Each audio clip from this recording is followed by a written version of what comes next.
በመቀጠል ወደ ዲቦራ ፋውንዴሽን እንሄዳለን። ዋና ስራ አስኪያጇ ቤኪ አባዱላ ወደ መድረክ መጣ። እሷም እንዲሁ አጭር መልእክት እንድታስተላልፍ ተቀበሉልኝ ባካችሁ። ቤኪ ይባላለሁ። ዲቦራ ፋውንዴሽንን ወክዬ ነው እዚህ ያለሁት። የኛ የኢትዮ ኢስታንቡል ለዲቦራ ፋውንዴሽን ልጆች አስተዋጽኦ ያደረገው ከምነግራችሁ በላይ ነው። ዲቦራ ፋውንዴሽን በሶስት ኤሪያዎች ላይ ነው የሚሰራው። በትምህርት፣ በፖሊሲ አድቮኬሲ እና በጤና። ጤናቸው the most important እና መጀመሪያ የምንጀምረው ጤናቸው ላይ ነው። ከጤናቸው ደግሞ 50% ዳውን ሲንድሮም የሚወለዱ ልጆች የሄርት ኬዝ አላቸው ወይ የልብ ክፍተት እና አብዛኞቹ ሳይታወቅላቸው ኢቭን ላይ ስክሪኒንግ ሳይሄዱ ምን ማድረግ እንዳለባቸው ሳይታወቅ ቤት ውስጥ በጣም ብዙ የሚያርፉ አሉ።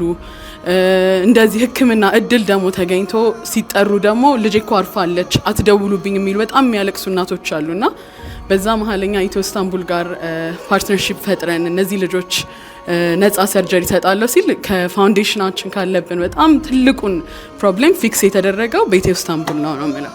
ያው በጣም ደስ የሚል ሚሽን ነው ይሄ ሄርትስ ሃርት መቋቋሙ። በጣም ነው የምንደግፈውም የዚህም አካል ስለሆንኩኝ በጣም ደስ ብሎኛል። በጣም ነው የማመሰግናችሁ ሁላችሁንም።